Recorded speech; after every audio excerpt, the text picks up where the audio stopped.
everyone. Welcome to the Influence Women's webinar tonight. We are so excited that you're here with us tonight, and I know you're just going to grow and learn so much from our two presenters tonight on health and wellness, how to stay fabulous and fit. You know, we're in the entertainment, media, arts, music industry. We are seen on cameras often. We have to work behind the scenes, long hours, and sometimes our health and our wellness gets compromised. It doesn't allow us to really succeed and to be the kind of women we need to be on the sets, in front of the camera and behind the camera. So tonight, Influence Women is so thrilled to be able to address the whole woman who works in media and entertainment, arts and leadership. We want to help you stay healthy and fit. So tonight's webinar, I think, is going to be so beneficial to you. And we've got two fabulous presenters, Robyn Thomson and Danna Demetre. So let me read for you just for a second a little bit about who these two women are, and then we'll bring them up on the screen. Danna Demetre is an RN. At the age of 70, Danna still describes herself as a work in progress. She has a diverse professional background as a registered nurse specializing in labor and delivery, a corporate marketing manager, a fitness professional, a life coach, a radio talk show host, to name just a few of the things that she does. She's the author of 7 books and has many years' experience as a popular retreat and conference speaker. Danna and her husband, Lou, have been married for 37 years and have 4 adult children and 5 grandchildren. After living most of her life and now in California, she has just recently moved to the hill country outside of San Antonio, Texas. You're going to love having and listening to Danna. She is a wealth of information and wisdom. And then alongside her, we're welcoming Robyn Thomson.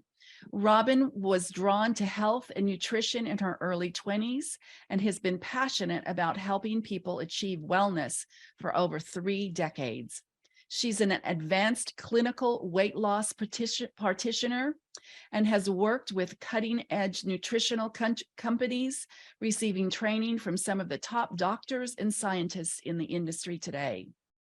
At the age of 56, her thirst to discover the most accurate and innovative health information is unquenchable. Robyn lives with her husband, Rob, in San Diego. She's a huge animal lover and loves to spend lots of time on the canyon trails of California riding her horse, Bailey. So together, Danna and Robyn have over 50 years experience in the health and wellness and weight loss coaching arena. Over the past 5 years, they've created an online community of thousands of women who they encourage and mentor through weekly videos, blogs, and social posts. They have developed a weight loss support membership called Eat, Live, and Thrive Academy, which is an outflow of their book, Eat, Live, Thrive Diet. The Academy serves over 500 women and offers twice weekly live Zoom sessions, a private website, Facebook group, and many other resources for discovering greater health and balance of body, soul, and spirit. You can learn more about Danna and Robyn in what they're doing at leanhealthyageless.com and or at eatlivethriveacademy.com. So both. So tonight, it's so exciting to invite and have Danna Demetre and Robyn Thomson and share with us tonight for Influence Women. So welcome, ladies. Welcome, welcome. They're pulling up on the screen. Hi, Robyn. Hi. Love to have you. Thanks for being with us tonight. It's been so great to have you with us and to share your wisdom and all that you do. I read your bio here, and so those are just kind of some general things I know, but I'd like to start the session with kind of just telling us a little bit about yourselves for just a second, how you got into this, why you're so passionate about it, and then just pull us right into some of the things that we need to be learning tonight and what we'll be learning eventually in the 6-week mentorship program that you're providing for us. Absolutely. So, yeah. Thank you, Kathleen. It's a privilege to be here, and I've known you for years. I love what you're doing for women in the public eye. I'll start since I'm the old one. You obviously shared that I have a background in the medical field as a registered nurse, and just like Robyn, we've both loved health, wellness, fitness for years. But I do feel like, you know, those credentials are important. The thirst for knowledge, the acquired knowledge, it's all important. But more important sometimes is our own personal journey, because for us in health, wellness, and especially helping women with the number one thing they want to change usually, which is their weight. It's just such a common challenge, especially as we age. We were not always lean, and we were not always victorious in the battle, because it is complex. And so I will just share briefly, as a young woman, I lived in a great home, didn't have any pressure about eating and body or anything. And I was a pretty skinny little kid. But as I entered my teens, I developed a little faster than some of my friends. I was really tall, and so I always felt gangly. And then all of a sudden I had curves, and I looked at my body and I looked at the other girls, and it was like, I said what so many women say, I'm fat. And I did the comparison, and I started to diet in my teens. And at first it was very, just little diet here, diet there, lose a couple pounds, gain it back. But interestingly, to make a very long story short, I spiraled into a really unhealthy relationship with food, with my body. By the time I was in college, in nursing school, ironically, I was a raging bulimic. I was binging and purging in college, sometimes up to 3 to 5 times a day when I was really stressed out. And so I share that because I do want you all to know, I know what it is to have an unhealthy relationship with food, and not that everybody does. Some, we have different reasons why we struggle with our health, our wellness, and our weight. But I know what that battle feels like. And it actually led to really other unhealthy behaviors, one being taking diet pills because I felt so out of control. And I learned so many things. It was such a difficult time, and the panic attacks I had as a result of doing such unhealthy things and taking diet pills and so forth really caused me to question my sanity, I sometimes felt like I was dying. And I'll share briefly when I get into my presentation why some of that experience impacted me and taught me some of the things I'm going to teach you tonight.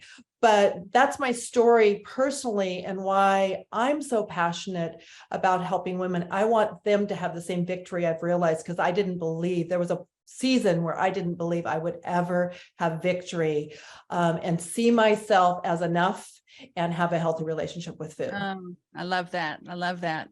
So Robyn, what's your story?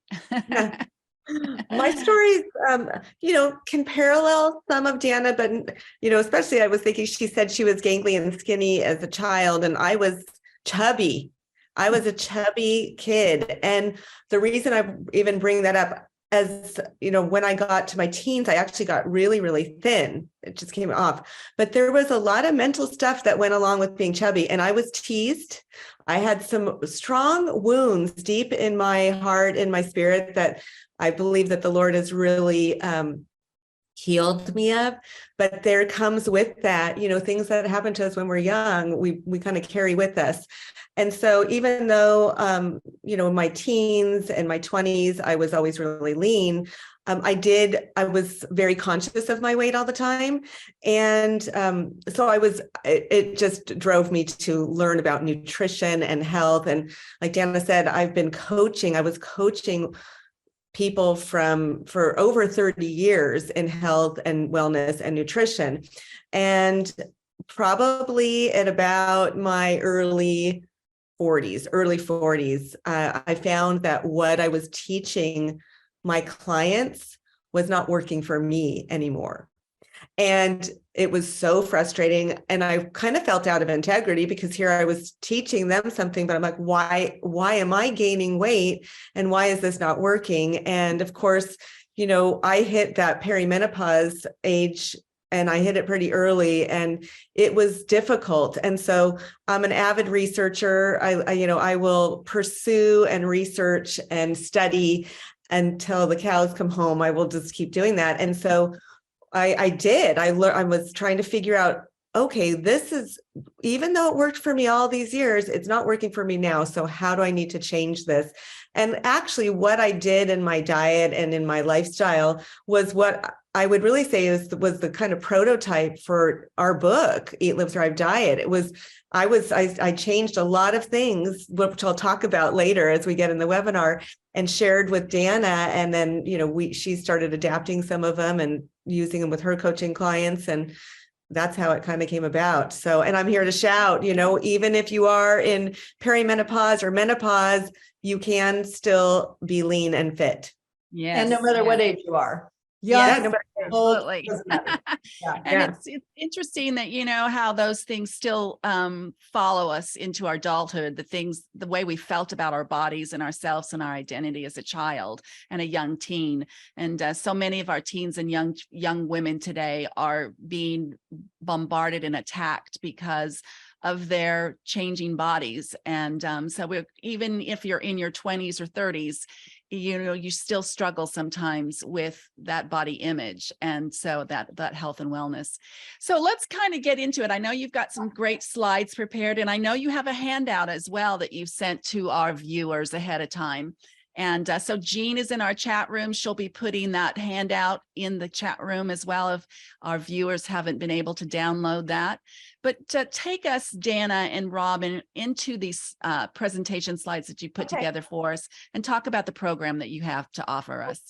Awesome.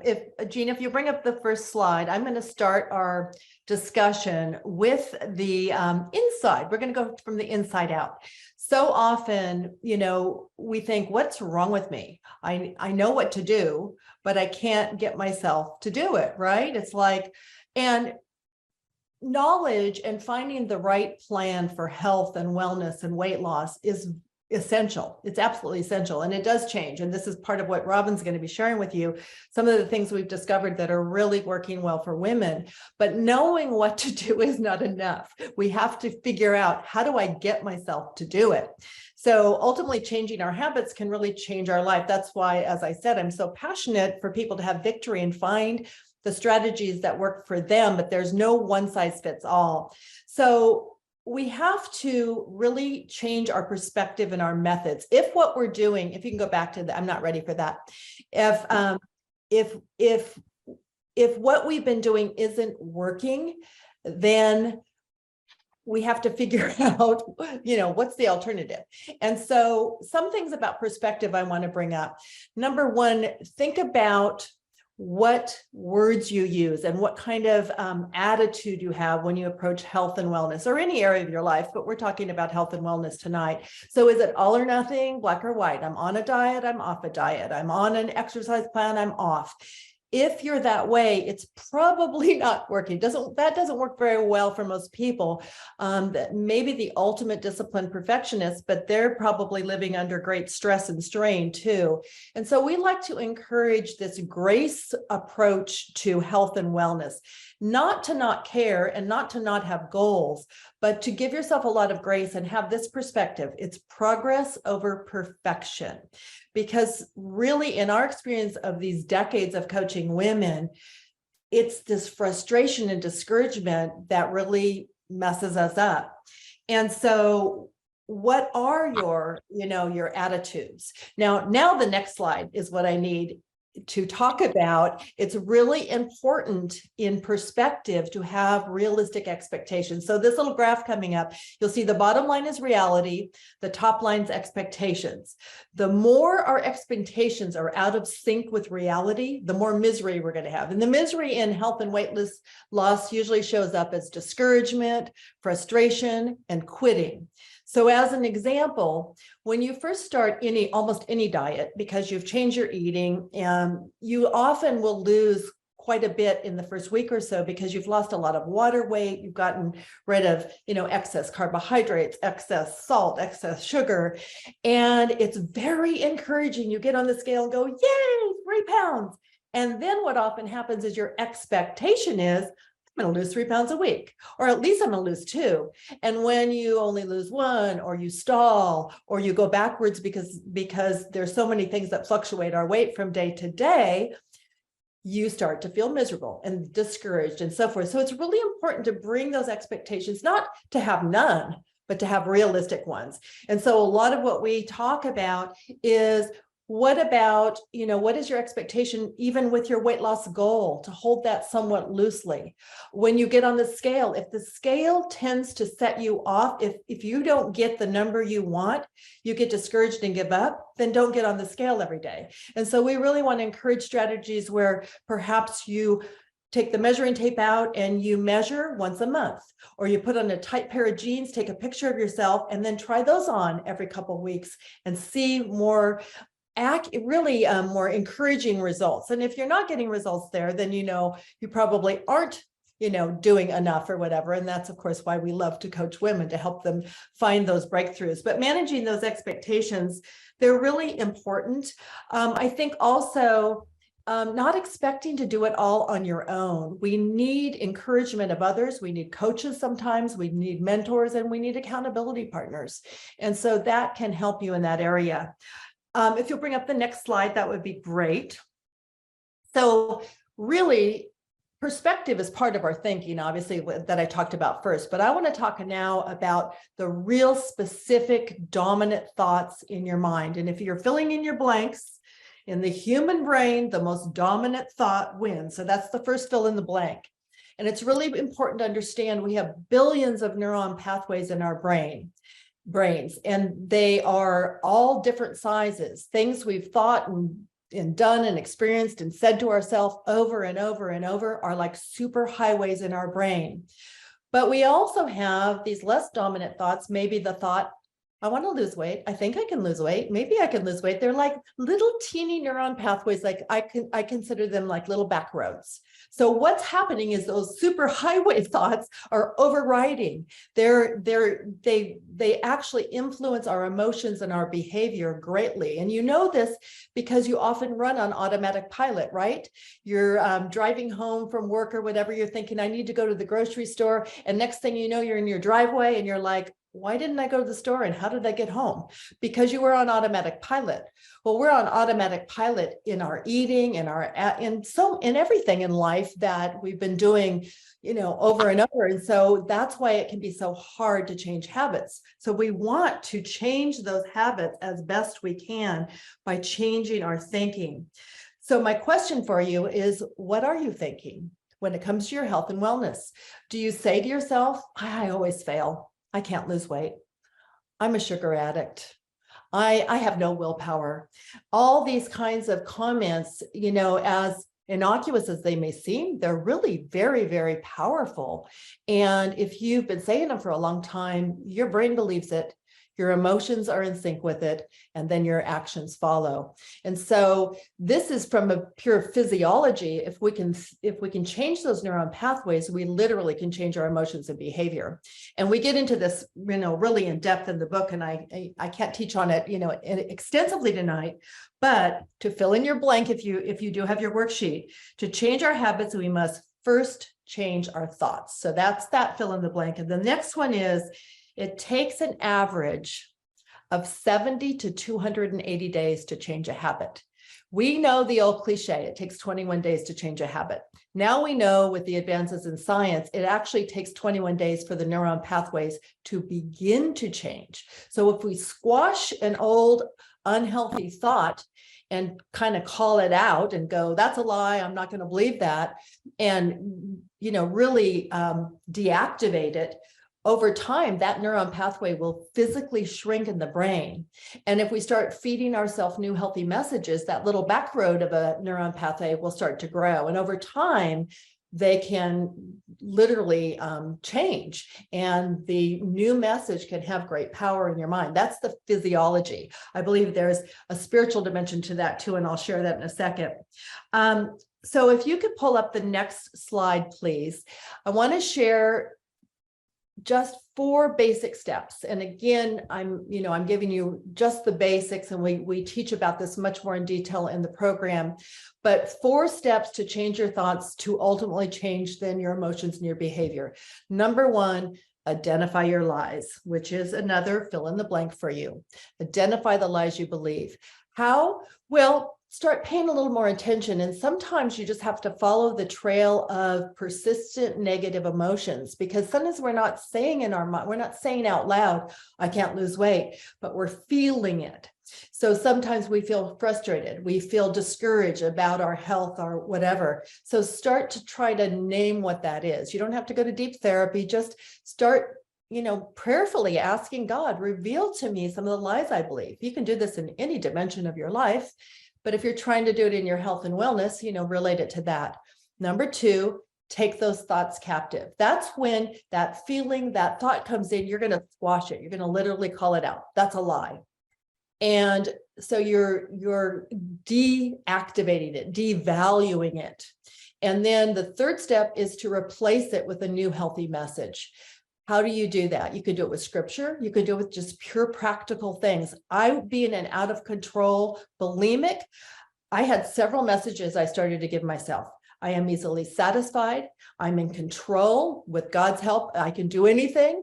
I cannot stand being full. As a bulimic, I would eat to just, I would have been obese if I hadn't been bulimic, but I purged. So I would eat to just so over full. So I would give myself these new messages, not to mention messages of scripture, such as whether we eat or drink or whatever we do, I do it all to the glory of God. I would really be just saturating my mind with these truths.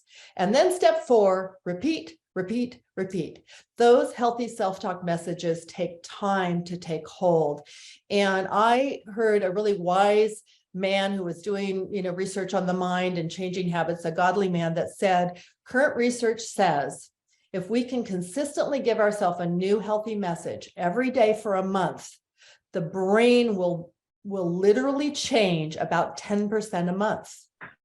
So how long does it take?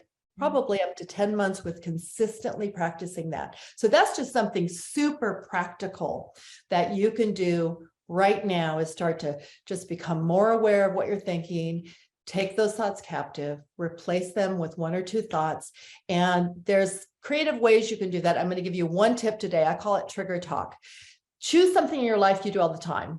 One of the things I like to choose is brushing my teeth. I put a rubber band on my toothbrush, because that rubber band sitting there, why is that rubber band there? It's to remind me every time I brush my teeth, I'm going to practice those new healthy self-talk messages. Chances are most of us brush our teeth at home at least morning and night, right?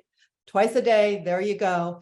With consistency, you're going to change that brain about 10% a month. And that is the physiological side of changing habits. When we add scripture and prayer to it, we can even do more. It's very exciting. Okay, we can look at the next slide. Here's one of my favorite sayings. Watch your thoughts, they become your words. Watch your words, they become your actions. Watch your actions, they become your habits. Watch your habits, they become your character. Watch your character, it becomes your destiny. So that's how important. It all starts with our thoughts, but it ultimately affects our entire life in every dimension. I want to close my part with just a few comments on the spiritual dimension. So if you could bring up the next slide, that would be awesome. Thank you. God, he really does care about our health, and he cares about our body, but he gave us our body as our only vehicle for life. And the reason I have a green Volkswagen sitting here, I don't want to drive that car. My very first car didn't even look that good. In 1970, I bought a 1949 Volkswagen Beetle that was, it actually was so oxidized, it looked like a German army helmet. And I drove that thing around for about a year. Can you imagine if all these years later, 50 years later, I was still driving that crazy car? Of course not. But guess what? I am still driving at 70 years old. I'm still driving this body. This is my only vehicle for life. I've been in it since the day I was born, and I will be in it until the day the Lord takes me home. And the quality of my life is so dependent on how well I take care of it. And I have to say, I feel, and I know, I look relatively young for my age, and I do think it is the consistency of choosing well. And I'm neither Robyn nor I are fanatics when it comes to our health. We are consistent, and we are, quite motivated and somewhat disciplined, but you will not see us being absolute perfectionists, or never having a sweet treat, or never having a piece of bread or anything like that. But we do know that the quality of our life, our ministry, our work, our relationships are impacted. Every aspect of our life is impacted by how well we feel, not just how we look, but how we feel. And so in Romans 12:1, it says to present your bodies as a living sacrifice, holy and pleasing to God. This is a spiritual act of worship. And think about that. When we take good care of ourselves, it's actually a form of worshiping God. He's not asking us to be Victoria's Secret models. He's not asking us to never enjoy or indulge in food. He's asking us to take good care of this vehicle. And who wants to drive a Volkswagen? Let's drive a Ferrari or a Cadillac or something. Okay, next slide. My second point and spiritual perspective is he cares about our methods and our motives. He cares about how we get to the goal. You know, so often, and I'm goal oriented, I'm a semi-recovered type A. You can tell I talk fast and I move fast and I like to get things done and I'm action oriented and I want to do. But I've learned through the years that God cares as much about how I get there as getting there. And so I have a life motto you'll see up on the screen: do the right things for the right reasons and trust God with the results. And what I mean by that is, you know, sometimes when I was younger, I know I would just choose what will get the weight off. And because I want to be skinny and look good, and that was the end of it. You know, that was my motive, that was my motivation, that was my method. But I've realized, of course, as I've matured and grown and know that I'm body, soul, and spirit, and that I'm so much more than a physical body and my appearance and all that, that the right things are things that bring me health and vitality and potentially longevity, depending on what God's will is for my lifespan. And the right reasons are, of course, to bring him glory, to, you know, be a good example to my kids, to live long and healthy as best as I can. And then to trust him with results means we can't always control the outcome. Just because I eat this way and do this doesn't mean I'm going to weigh whatever your ideal number, fill in the blank, you know, 110, 120, 130, 150, whatever that number is. We got to let go of that a little bit and just know if I'm doing the right things for the right reasons, I can trust God that there will be some fruit. So I'm going to end with this little quote, one of my favorites in the next screen, from Oswald Chambers. It says, we cannot do what only God can do, and he will not do what we can. And I think the important part of this, before we move into the physical part of diet, as Robyn will share, is that we need to realize our part and God's part. God has done his part, how he's created our mind and how habits work and how we can be transformed by the renewing of our mind by changing our thinking and putting in truth. He's done his part and he's given us these bodies, and but he will not do what we can means to me that I have to give my body the resources God has required for it, you know, the food, the quality, and all that. And then again, just trust him with results. So I'm going to turn over the presentation to Robyn, and she's going to get practical nitty-gritty on food and all that good stuff. Fabulous. Yep. Fabulous. All right. So let's first talk about the reasons that we gain weight, especially as we age. The first thing I want to mention is we lose muscle. I mean, you start losing muscle, and what happens when you lose muscle? Your metabolism slows down. And we also have something called hidden food sensitivities. I think I mentioned earlier, foods that were working for me in my life for years and years and years, all of a sudden weren't working for me anymore. And I didn't know what was causing that, but I found out it was hidden food sensitivities. That says hide food sensitivities, but it is hidden. And as well as hormonal imbalance. And I'm going to talk a little bit about how our actual eating plan addresses hormonal imbalance. So you can show the next slide. I just want to show you a little bit about what happens. So at age 25, and hopefully we have some 25-year-olds on here, I do want to mention that even though Danna and I are senior, everything that we talk about today can be used at any age. And but as you age, there are certain things that like I wish I knew now.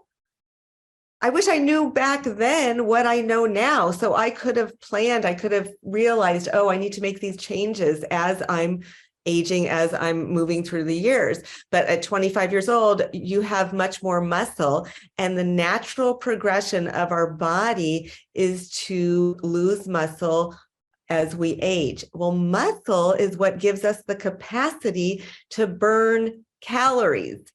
And so if we don't protect that muscle, if we don't have methods, fitness methods to, and certain things to the way we eat to help us prevent the muscle loss, as well as gain some muscle back that maybe we did lose, it just is going to slow our metabolism. We're going to be able to eat less and less and less. And I don't want to eat less and less and less necessarily. So next slide. Another thing I mentioned earlier was food sensitivities. And the reason I put inflammation on there is because food sensitivities can cause inflammation in the body. I want to mention that inflammation is a good thing. God created our bodies with inflammation. So if you break an ankle or sprain an ankle, your ankle is going to get inflamed. And that is a good thing. It actually protects you from further injury and helps with the healing process. So I'm not talking about that inflammation. I'm talking about chronic inflammation and certain foods. And I'll just list one that's really common. And you don't even have to have a sensitivity to it. And that would be, say, sugar. When we eat sugar, it causes inflammation in our body. Now, chronic inflammation would come from you eating something that causes a sensitivity or a food like sugar on a regular basis. And it's just going to say, hey, there's a foreign invader in my body. What is this? I don't recognize this, if you have a sensitivity to it. And it's going to cause inflammation, which can be skin reactions. It can be headaches. Maybe you have congestion or sinuses. When I eat conventional wheat, I get congested. I get the next morning, I'm always stuffy. If you have stomach issues, bloating, gas, constipation, diarrhea, mood, anxiety, depression, joint stiffness, pain, many of these issues can be caused from hidden food sensitivities. Other things that, and the reason I mention it here is because sometimes it's not only a hidden food sensitivity, it's a hidden illness. We don't know what we don't know is happening inside our body with our cardiovascular health, thyroid issues, or adrenal issues. That's not something you necessarily notice, like a headache. Blood sugar issues, most people can tell if their blood sugars are up or down, but not necessarily. Diabetics don't always know that they're diabetic until they've gone to the doctor. And then, of course, weight gain or the inability to lose weight can be caused from these food sensitivities. Okay, next slide. So why does our Eat, Live, Thrive diet and lifestyle work? And one of the first things I want to mention, it is designed by women for women. And I don't know if you knew, but the majority of the diet, health, fitness industry is all doing studies on men. It's all from young men ages 18 to 30. Well, their bodies work a lot different from our bodies, especially the hormonal differences. It's ridiculous. So next slide you could put on, just showing you some of the results as I'm talking a little bit about why it works. It's also designed to help you discover your own things in your body, your own foods, your own fitness regime, maybe that is holding you back from weight loss, because it's not cookie cutter. Everybody's body is different. Everybody's body responds to different foods differently. And so it is designed to be very, very unique for you and your own personal discovery. And the last slide, this is Lucretia. It doesn't show how much weight she's lost. And I don't think that picture, this was probably, she'd lost about 45 pounds at this point. I think she went on to lose 55 pounds and just having great results. And I just want to mention her specifically because I want to reference that Lucretia never did anything more than phase 1 or level 1 of our program. She never did the entire program and lost 55 pounds. And just because we know that how we designed it, it works. Now, she missed, I think, some really, really cool parts of the plan, and which I'll talk about here in a minute. So you can go to the next slide. So why or how does the Eat, Live, Thrive lifestyle work? Our program is a 3-phase program, and it is, again, personalized, and we give you 3 levels to start from based on your current lifestyle, and also to fit in, maybe what you're currently doing and how to fit into your lifestyle at any time, because you can move in and out of those levels as you choose. We give you lots of tips for food substitutions. One of the things Danna and I wanted to create when we put this together was we wanted to have really good tasting food. We love food. We want it to taste really good, and we give you healthy shortcuts as well. And then Danna, of course, mentioned earlier, but we really focus on God-centered principles, such as renewing your mind, like Danna talked about. And we've really moved into a lot of deep healing prayer, looking at some of the strongholds that are keeping you in some of the habits, the old habits and patterns that you've maybe developed over the years, and how God wants to heal those areas of your life. So we'll go ahead and move to the next slide. So let's talk about the first phase of the diet. This is called the elimination phase. And this phase was really developed to jumpstart weight loss, as well as reboot your health. And it allows you an opportunity to even have maybe a little bit of cleansing and detox, light detox. It's a minimum of 2 weeks. Some people choose to do longer, but it's at least 2 weeks.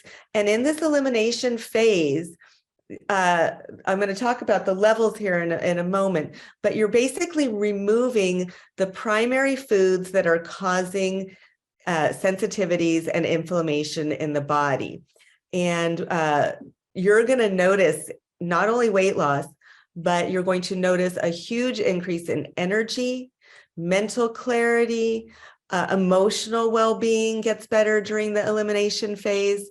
And it really just is it's where you start to really transform and feel and the changes in your body.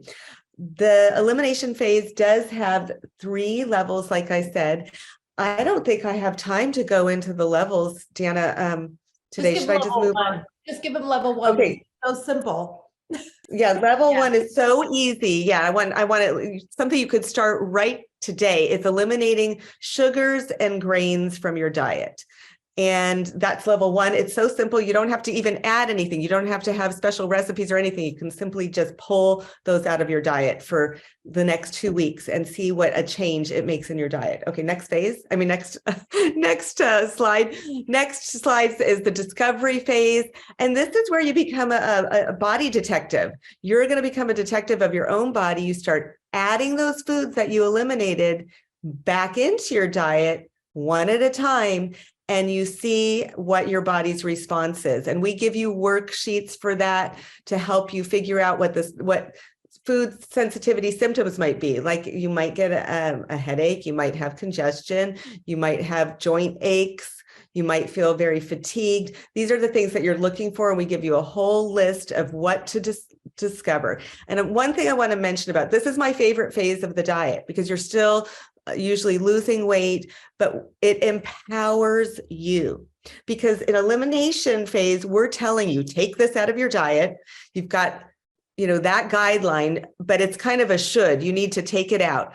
The discovery phase allows you to get your own truth about your body. It's not Danna's truth. It's not my truth. She can eat corn. I don't feel good when I eat corn. So if I'm telling you don't eat corn, you're going to feel deprived. If you eat corn and you find that you have a sensitivity to it, you're going to be able to move to that next phase, which is lifestyle, and be able to make choices out of true choice from your own body's response. It's putting that all together. Next slide, please.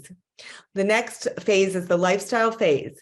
And that's where you take all that data that you found when you were doing the discovery phase, all that testing of the different foods, and you say, well, this food is great for me, this food is not so good, and you put it all together for a long-term healthy lifestyle that will allow you to either keep losing weight if that's a goal, or maintain what you've lost, and create a really healthy lifestyle, including fitness. We didn't have a chance to talk about the physical side of things as far as exercise and movement. Movement is so important, but the lifestyle phase allows you to put some of those foods back in that you want to eat and say, no, this food, I don't feel good when I eat this food, so I'm not going to add it to my diet on a regular basis. It's that we have a lot of grace there, and I eat some foods once in a while that are not on my lifestyle plan, and that's okay. I make that choice and I go, well, I might pay for it tomorrow, but it's not going to be in my diet on a regular basis. And then I want to mention that the whole program is meant to be cyclical, meaning you can move in and out of the levels we talked about of elimination, but you can also move in and out of lifestyle. We all fall off track sometimes, right? Sometimes we fall off track and we keep falling off track. Well, that's the time that you might say, oh, I'm going to go back to elimination and do an elimination for 30 days. So you can move in and out of the phases, and that becomes the cyclical lifestyle for long-term sustainable health and keeping your weight off. So Great. Love this. Love this. Love this. That was fantastic. And I'm sure there's some questions coming into our chat room right now. If you haven't sent in a note yet or a question, this is your time to do that. Jean's in our chat room. She'll be coming on now. Welcome, Jean. Thank you. In the chat room. Wasn't that fantastic? Just giving us an outline. So such practical things that we can be doing and simple. And so I just love this practical side of thinking, the thoughts that we need to be thinking, changing our choices that we're making along the way, and then just the simple things of the three phases of elimination and lifestyle and all of the things that go with that. So Jean, do you have a question there from the chat room? I do. I have a couple. Yeah, I love the mythology in that these two women have a medical background. I think it's so important. The first question is from Anonymous. Is the keto diet unhealthy? Well, which is a great question. Yeah, it is. In fact, we actually address it in the book early on because it is such a popular thing. And here's the thing, we're not judging keto in general, but the reason we don't adopt that is one of our core values is that ultimately losing weight needs to be done in the same way that you plan on keeping it up in a sustainable way. So you ask yourself the question on a keto diet, do I really want to live this way for 5, 10, 15 years, the rest of my life? Is it sustainable for me? We find that it is a little more effective for men long-term. We've seen some of the results. Robyn, you had, what was the study that you read on women failing? The statistics were that, I don't remember the percentage now. It was a pretty high percentage gained their weight back within a year of going off of the keto. So I would never make a statement it's unhealthy. I would say that I don't believe it's a fully sustainable lifestyle. Like Danna said, what are you going to be able to do for the long term? So. And there are some risks because it depends on what kind of keto, because back in the day, I mean, this is not a new thing. It really is, Dr. Atkins, Dr. Stillman, even before that. I remember Dr. Stillman. It was all about all the protein and fat you want, bacon, whatever. So really healthy keto these days is more healthy fat, little bit of protein and tons of greens. And so you get, but that is such a controlled diet, very little flexibility. So, and then we also see as women age, so depending on how old you are, if you're younger, you might want to, you do keto and drop a bunch of pounds. If you may not keep it off that way, you may gain it back, but you're going to probably be pretty resilient. As women age, their cortisol, stress hormone, which is also the fat storing hormone, is much more volatile. We're much more inclined to respond to those stresses, and that makes it harder to lose weight. And so keto, for a lot of women as you age, actually becomes that stressor, and it's counterproductive over the long term. So that's why we don't, and people say, is your diet low carb, or what we say? No, really, in reality, we call it a controlled carbohydrate approach. With every woman in our coaching, our Zoom coaching every week, what we're trying to do is help women discover their carbohydrate threshold.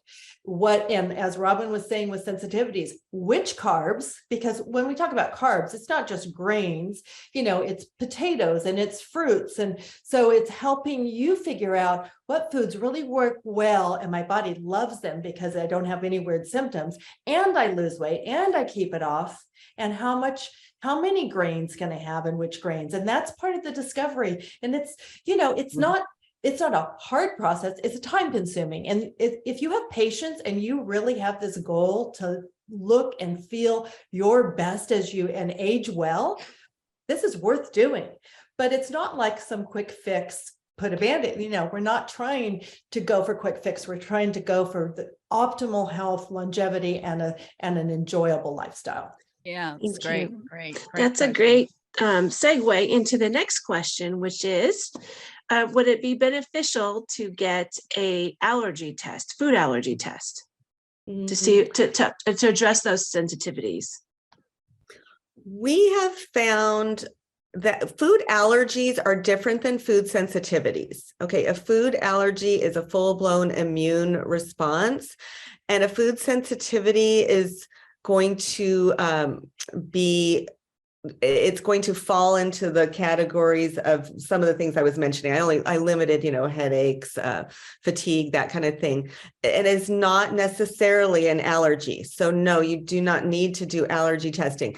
Now, there are food sensitivity tests out there that you can purchase online. They either do like saliva or a little bit of blood. We've kind of dabbled in those tests, and I have found them not to be highly accurate for me versus my own personal testing. And I'm like, I can't believe they're telling me that I can eat this food, because I know when I eat that food, it is not good for me. And so I'm not a huge fan of those tests versus being empowered by your own discovery, because it's really pretty easy. When you pull those foods out, even for just 2 weeks, and then you add them back slowly and add a food in and eat it for 3 days, and you eat it every day for 3 days, and you see what the changes are, it can be pretty eye-opening. Something that you never thought. For example, like for me, I always ate wheat, and I thought I was fine. And then when I pulled it out, I was like, oh, my bloating is less. And I don't have the next, when I eat it, I have, like I said, that congestion, but I also have this fatigue. It's mostly with conventional wheat, whereas if I eat wheat in Europe or organic, I am fine with it. Moderate, on moderation, not too much. So Yeah. I love that you listed the symptoms. Who knew that stuffy noses was a sign of sensitivity? Yeah. Okay, we have a couple more questions, Kathleen, if we still have time. Yeah, one more probably. Yeah, one more. Okay, great.